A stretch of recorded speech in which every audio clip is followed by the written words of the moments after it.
All right, so match number 18. It's time for 3 games of Miramar as we get ready to find out who is going to close out week number 2 on top here. And of course, always thanks to our sponsors. They kick some serious butt for us. And I can't wait to see who's going to kick butt in this one. And Plane Path is up. Looks pretty favorable there because that's the bottom side of Pozo. And with the angle that Plane Path is in, we should be in a fairly decent one. Pretty similar to the plane paths we saw on Erangel, northwest to southeast.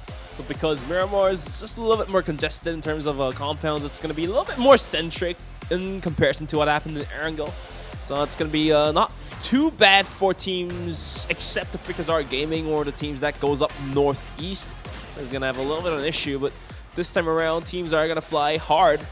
And now it's going to be Griffin. They are dropping. Where they're dropping? They're dropping where they're dropping. No, I'm asking. That was a question. Oh, no. Where are they dropping? I don't know. That looks very unfamiliar to me. Is it are they just going to do like Puerto Paraiso? Puerto Paraiso. It's Puerto. It's definitely Puerto with where they drop. So that's, yeah, it's definitely a little unusual, but I mean, it's open. Nobody's really been dropping there. So, because La Vega does the very southern end of stuff, and I think that's totally fine for them to do. Two Heart having a good day. Nice to see him coming back. Griffin starting to show signs of life. They are good on Miramar at least. So this week they need to have more good Miramars, really rack up those points. Black 9, ADS, no sights on that SKS, but not connecting there. I love that SKS skin. Let's dig deeper. Enhance.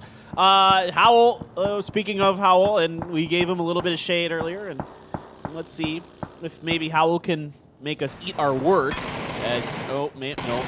COD, that's no bueno. Mexora takes him down. Not a good start here once again for T1. They're never really able to get beyond Solhei 1 Prince. Star-Lord taking a whole bunch of damage. He gets knocked by Korn. This is really bad for T1, and he's dead. Nefiak's going to finish the job here. T1 is just not looking good after playing so darn well at PCS2 Korea and PCS2 Asia. Let's see what Gen.G does here. I'm really curious because Gen.G right now holds a 2-2 split, but the center of this split is the hotel, and that's not fun. The hotel is not good. It's really hard to hold the hotel down. It has really bizarre angles to look from. It's hard to get in and out of, but I don't think Gen.G has any other choice right now, so they are in fact heading that direction. It looks like they're maybe going to send Loki into the gas station, and there's a couple teams that are eyeing it. I think Quadro, one of them. I think T1's going to have to hold up on the northern part of Picado, and there you go. So the L is going to be Gen.G. And then there's T1 over there. Oh, La Vega right on top of Quadro here. There might be a fight breaking out. Nope, Zenith backing off of this. They're coming up around the edge, trying to keep the angles cut off from Quadro's line of fire. A grenade just exploded by Renbo. Where the heck did that come from? But this forces La Vega into Gen.G. Now let's see if Gen.G can hold this down. It's just Loki over here. Loki just throws a grenade on the ground. That could be huge. Loki could come through and take down this entire team by himself. He's getting help from Anonix now. Gen.G destroys La Vega. Looks like Loki can single-handedly hold this down, and now it's the turn of a freak. What a nade from Remba is going to go right under the Mirado, knocks out EJ and almost knocking out Gen.G as well. More bullets coming through and more nades coming up and over. Molly even coming through right behind him. That's going to be a problem for Freaka Freaks because the pressure is still on Quadro, thinking about taking some vengeful shots at it. More nades being thrown. Let's see if they can connect. Goes right next to Gen.G. What a shot from D-Lax. Man, D-Lax making it rain right now. Afrika under a world of hurt. Hancia and Roa, the only ones left. EM Tech just spraying into smoke, seeing if they get lucky. Quadro probably wants to end this fight really soon because the rest of the teams are keying in on this, eyeing them very, very diligently, seeing if they can pick up a few more kills. Because everybody knows these teams are exposed once these smokes run out. Dengche is trying to be rezzed. Roa very hurt now. He's going to go for a movement, and that is going to prove to be his downfall. Renba comes up and over quickly, takes him down. Lash puts a few shots to keep him honest. More grenades being thrown here, but Dengche and Hancia in a world of trouble, and this is what I'm talking about. You fight these fights too long out in the open, and everybody else is going to start inching their way forward. DG8 is going to take down Renba. All right.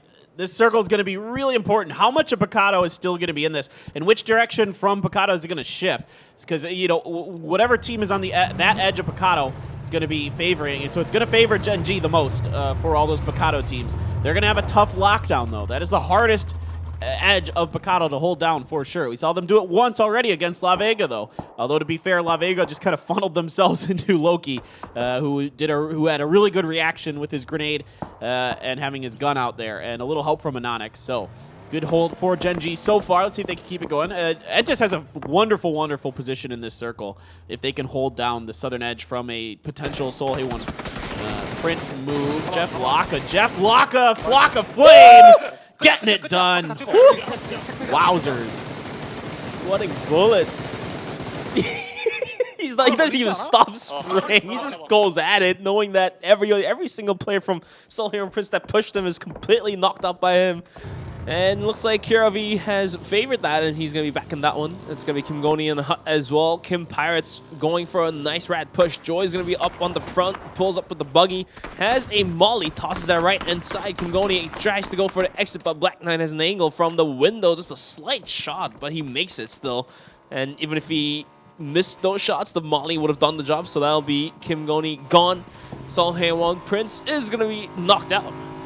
Yeah, Jeff Locka doing most of the damage there, and then the job is done. Griffin now, big moment here for Griffin, I feel like. If they can win a fight, they could really have a good day ahead of them. VLG now, Hikari pushing in the middle of Element Mystic, and that's going to be Kira V down. The rest of Element Mystic, bye-bye. Hikari splatters the Kira V finish. Of course, that's a great move, actually. I mean, he was in perfect position to take over the spot, which is exactly what VLG needed. It completely cuts Element Mystic in half here, but now Spear taking some damage from Guyon, so that's going to back VLG off a bit on their pressure of Element Mystic. Maknae making it rain a bit here.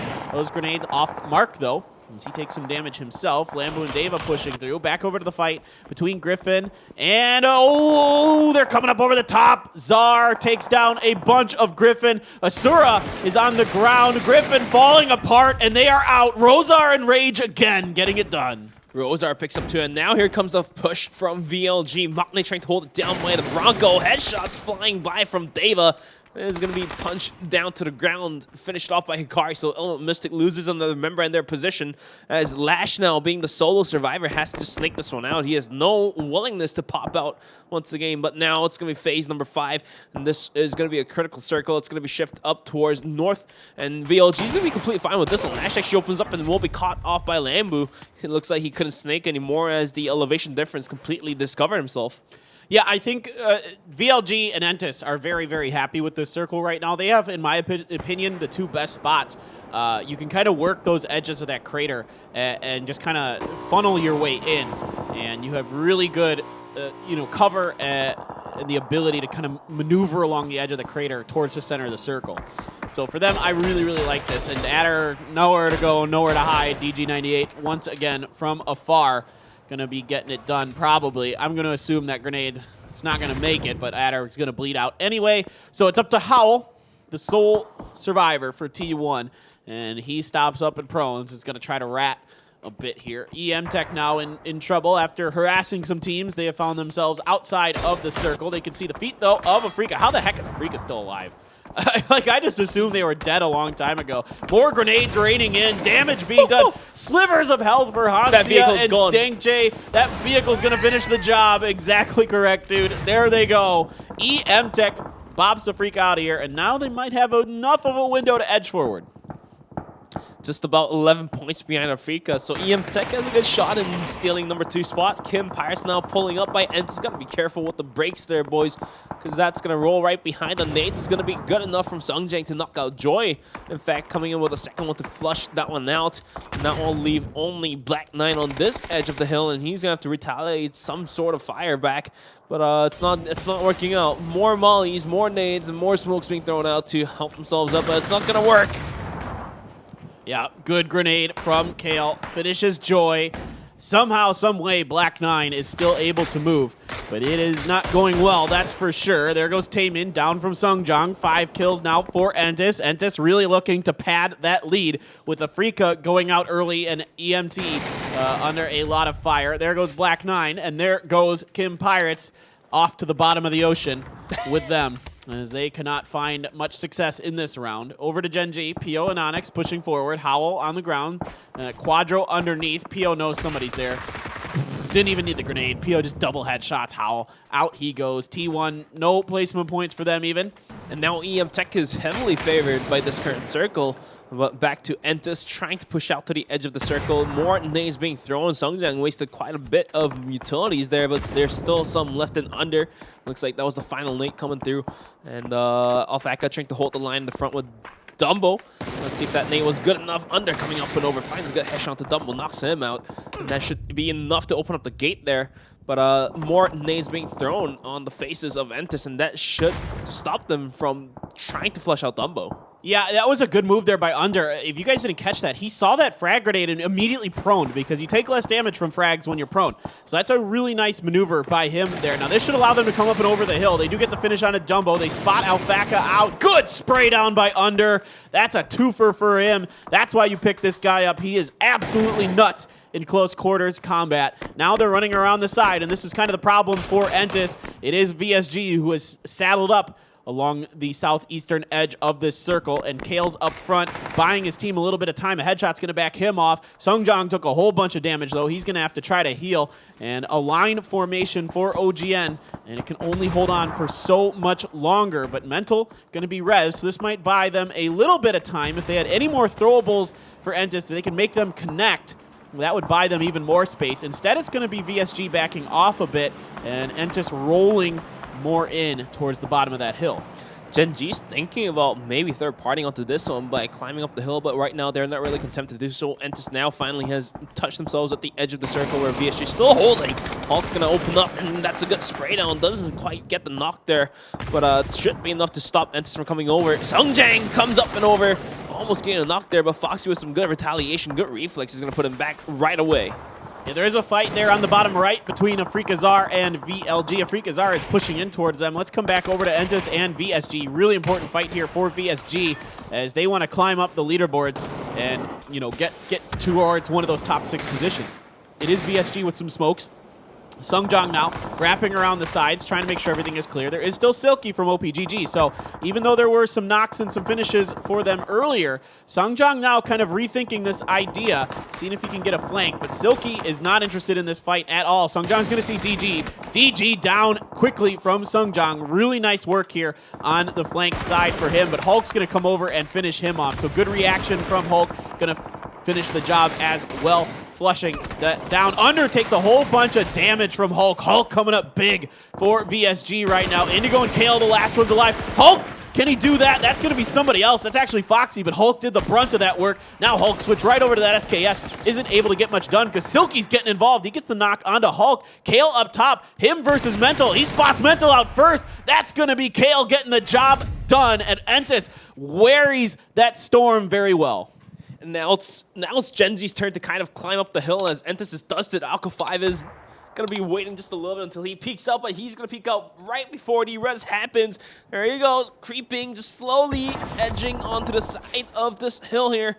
And there you go, he should spot out Kale here. Now has nade being popped under, pulled the medkit off, but the nade's going to be falling off just a little bit short to the side. There you go, what a good nade. It worked out in the end. Yeah, really good day here from Aqua 5. We've seen a couple big moments from him so far, and Gen.G has 12 kills, and this might be their game. It is just Silky alive, and Gen.G comes alive finally here in PCS3. Silky, the walls closing in, Gen.G on top of them. Pretty sure this should be Gen.G's game. Peel up. Doesn't matter. It's going to be Anonix finishing the job, and Gen.G, for the first time in what feels like a long time, takes a chicken dinner. Gen.G learned the lessons. They can't farm the lobbies anymore like they have done in the past seasons. And them going with more patience, playing by the books rather than trying to go for the kills is finally in their blood, rather than just getting blood boiled every single time and pushing out and dying some way, somehow, not working out. It didn't work out like that. So them adjusting their playstyle is really, really showing some results now. Respect my mind, no doubt from last y'all. I pray my dick get big as the Apple Tower, so I can fuck the world for 72 hours. Goddamn, I feel amazing. Damn, I'm in the matrix. My mind is living on cloud 9 and this 9 is never on vacation. Start up that mind.